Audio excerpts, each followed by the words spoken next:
Hello दोस्तों, स्वागत है आप सभी का माँ भारती एजुकेशन यूट्यूब चैनल पर। क्वेश्चन नंबर 4 तक जैसा कि आपका हो चुका था, आज हम करेंगे क्वेश्चन नंबर 5। क्षेत्रमिति का लेक्चर नंबर 2 है आज।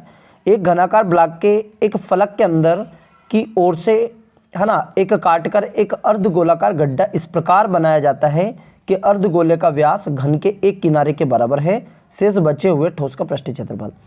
आपने जैसा कि क्वेश्चन नंबर 4 किया था, ये वाला जो क्वेश्चन किया था आपने क्वेश्चन नंबर 4, ये वाला सेम क्वेश्चन है भैया, है ना। कुछ भी इसमें अंतर नहीं है, लेकिन क्या है कि उसमें भुजा दी गई थी, इसमें भुजा नहीं दी गई है। देखिएगा, जैसे कि मैं आपको क्लियर कर देता हूँ, है ना।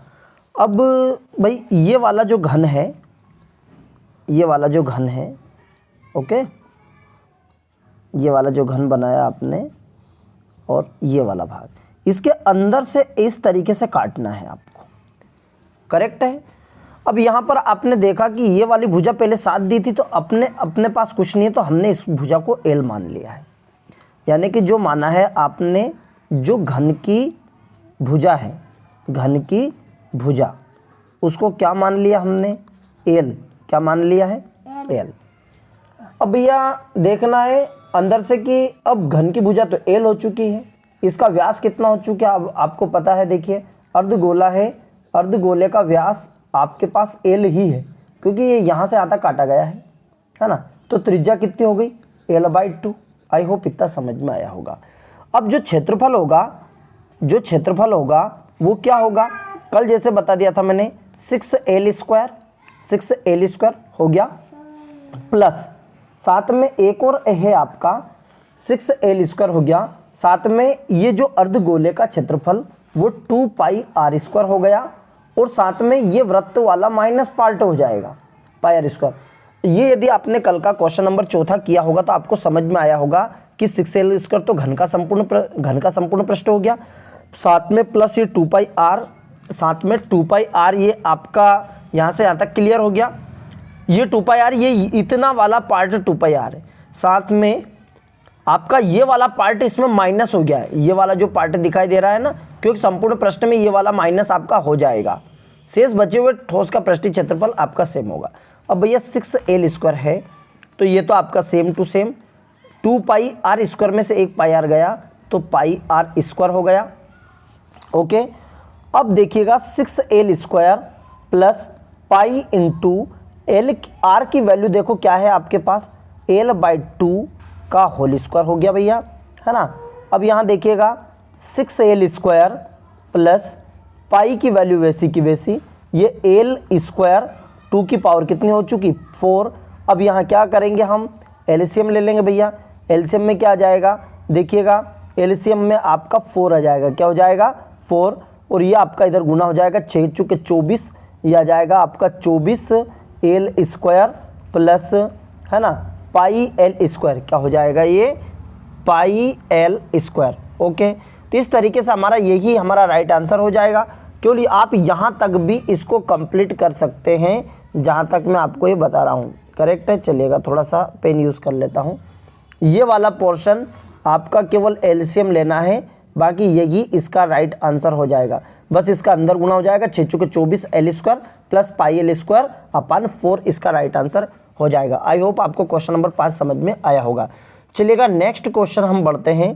क्वेश्चन नंबर 6, दवा का एक कैप्सूल दिया गया है ना, जो एक बेलन के आकार का, जिसके दोनों सिरों के ऊपर, है ना भैया, ये वाला जो पार्ट है आपका, ये वाला जो पार्ट है, इसमें थोड़ा सा रेड कलर कर लेते हैं, ओके। अब यहाँ देखिएगा, दवा का एक कैप्सूल है, ये वाला जो पार्ट दिया गया है, ये इतना वाला जो पार्ट है आपका, ये आपका अर्धगोले के आकार का है। जैसे मैंने आपको कई बार उदाहरण भी बताया कि जर्दे की जो डब्बी आपने देखी, ये वाला जो भाग देखो, ये इतना जो भाग है ये तो बेलन हो गया, लेकिन ये वाला जो भाग है ये अलग से जो फिट है, ये आपका अर्धगोला है। क्या हो गया? ये अर्धगोला वाला पार्ट हो गया, करेक्ट है ना। चलेगा, आगे बात करते हैं हम। तो यहाँ जो क्लियर होता है, जो मेन क्षेत्रफल चाहिए आपको, क्या क्या चाहिए पहले निकालना क्या है, तो यहाँ मैं लिख देता हूँ। जो क्षेत्रफल चाहिए आपको, क्षेत्रफल का जो चाहिए कैप्सूल का क्षेत्रफल में क्या आ जाएगा कि बेलन का वक्र पृष्ठ, बेलन का वक्र पृष्ठ प्लस साथ में क्या जाएगा, बेलन के वक्र पृष्ठ के साथ में 2 गुणित अर्धगोले का वक्र पृष्ठ, अर्धगोले का वक्र पृष्ठ। हो गया क्लियर। क्या क्या चाहिए देखिए, ये मैंने बता दिया कि ये जो भाग है इधर वाला पार्ट हो गया आपका अर्धगोला, और ये वाला जो भाग हो चुका ये इतना बेलन हो चुका। अब यहाँ आपको समझ में आ चुका है बेलन का जो वक्र पृष्ठ है आपको 2 पाई आर एच होता है, निकालना क्या क्या ये क्लियर होना चाहिए।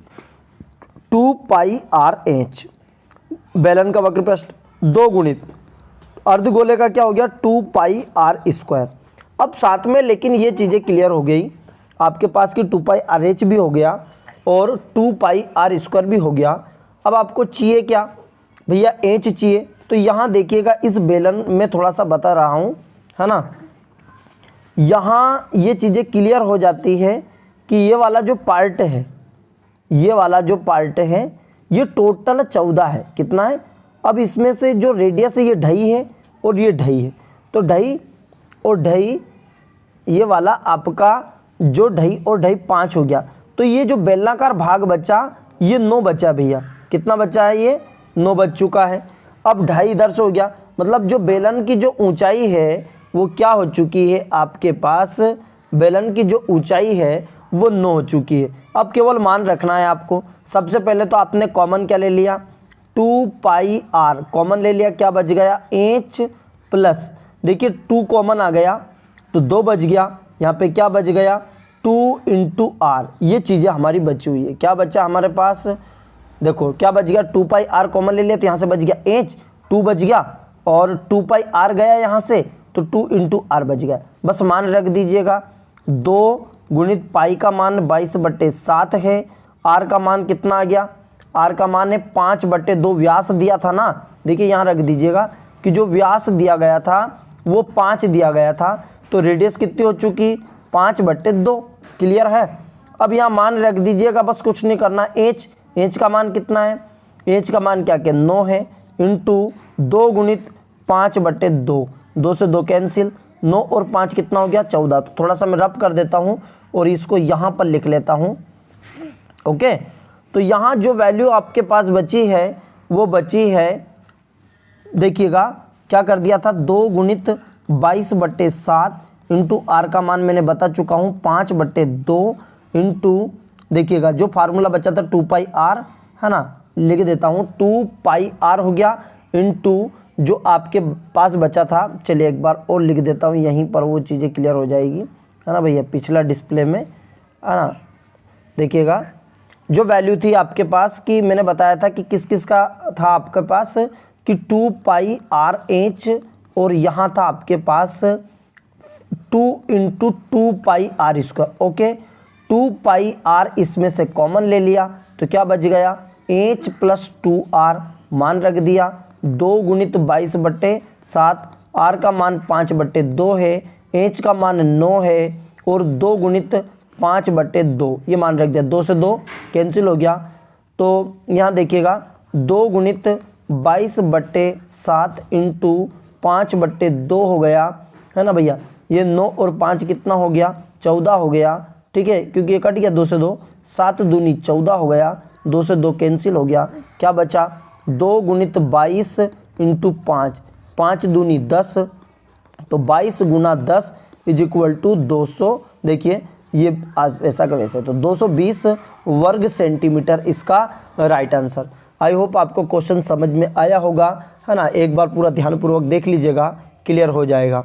अगला क्वेश्चन है कि कोई तंबू एक बेलन के आकार का है जिस पर शंकु अध्यारोपित है। पहले चीज़ें क्लियर होनी चाहिए, ये आपका बेलनाकार पार्ट है, करेक्ट है, ये वाला बेलनाकार पार्ट है, ठीक है, जिसके ऊपर शंकु अध्यारोपित है। ये हमारे शंकु लगा दिया, करेक्ट है, ये हमने शंकु बना दिया।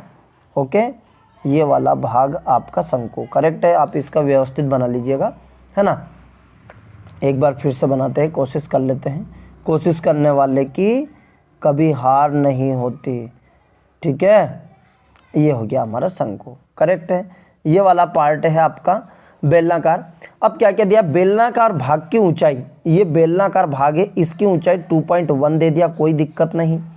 और भाग की ऊंचाई, देखिए बेलनाकार भाग की ऊंचाई और क्रमशः 2.1 और 4 सेंटीमीटर, मतलब व्यास, जो व्यास है वो 4 दे दिया। व्यास कितना दे दिया, ये थोड़ा मिसप्रिंट हो गया। बेलनाकार भाग की क्रमशः 2.1 ऊंचाई और व्यास। शंकु की तिर्यक ऊंचाई 2.8 दे दिया, ये 2.8 शंकु की तिर्यक ऊंचाई दे दिया सीधा। तंबू में प्रयुक्त कैनवास का क्षेत्रफल ज्ञात कीजिए, साथ ही 500 रुपये प्रति वर्ग की दर से कैनवास की लागत क्या होगी। देखिए सिंपल सा क्वेश्चन है, कुछ नहीं करना है आपको। क्या क्या दिया है, एल बराबर 2.8 दे दिया है तिर्यक ऊंचाई, है ना।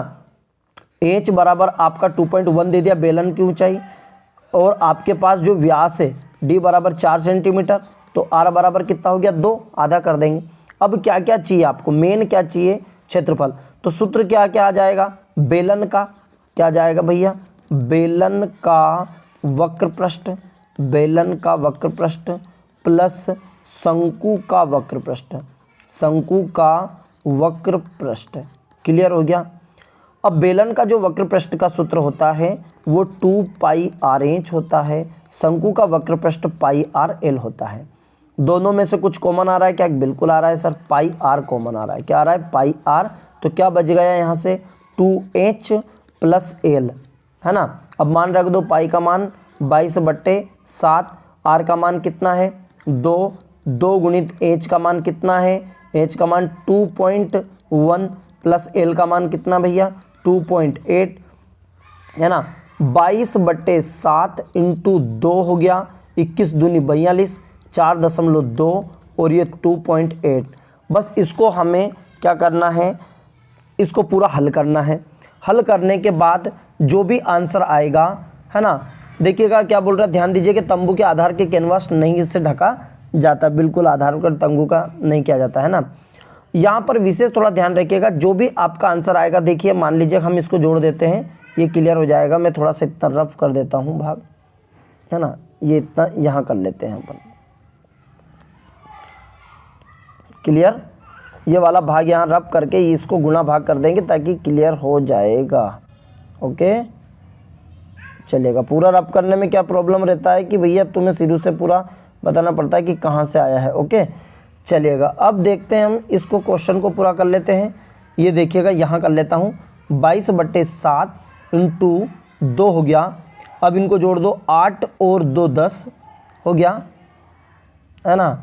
8 और कितना हो गया ये, देखिएगा 8 2 10, 10 का 0 हासिल 1 हो गया, 4 2 6 और 1 7 हो गया। देखिए ये तो हो गया 2.8, 8 2 10 की 0 हासिल 1 हो गया, है ना, हासिल 1 हो गया, 4 2 6 और 1 7 हो गया, तो यानी कि 7 हो जाएगा। तो ये क्या आ जाएगा 22/7 इंटू 2 इंटू 7, 7 से 7 कैंसिल, तो 22 दूनी कितना हो गया 44 वर्ग मीटर हो गया। अब आंसर तो सर क्या क्या आया ही नहीं, फिर क्या करेंगे, अरे भैया ये 500 रुपये दिया है, 500 रुपये प्रति मीटर स्क्वायर, तो अपना कितना है 44 रुपया, तो 44 गुणित कितना कर देंगे 500 कर देंगे, तो डबल जीरो का डबल जीरो, 5 चौक 20 की 0 हासिल 2, 5 चौक और 20 2 22, 22,000 रुपये इसका बन जाएगा। दैट इज़ हमारा आंसर हो जाएगा। आई होप आपको क्वेश्चन समझ में आया होगा, अच्छे से इस क्वेश्चन को कीजिएगा। आज के लिए तीनों क्वेश्चन, जो भी क्वेश्चन कर रहे हैं उसको मतलब ध्यानपूर्वक करना है ताकि चीज़ें हमारी व्यवस्थित क्लियर हो। भैया यदि चैनल पर नए हैं तो चैनल को सब्सक्राइब करना है, क्या करना है सब्सक्राइब, और जितने भी आपके पास क्लास 10th के, चाहे 9th के हो, चाहे कंपटीशन के हो, उन बच्चों तक जरूर पहुंचाएं जिनको क्षेत्रमिति में प्रॉब्लम है, जिनको क्षेत्रमिति में प्रॉब्लम है। ध्यान रखिएगा, क्षेत्रमिति होती, चाहे 10th हुआ, चाहे 9th हुआ, चाहे कुछ भी हुआ, भैया सभी के लिए क्षेत्रमिति का ये रूल्स लगेगा। ओके बस ये देखिएगा क्षेत्रमिति में प्रॉब्लम किनको है उन तक पहुंचाइएगा, सीक्वेंस से कीजिएगा जो भी चीज़ें। कल हम इसके अगले पार्ट को लेके आएंगे। जय हिंद, जय मां भारती।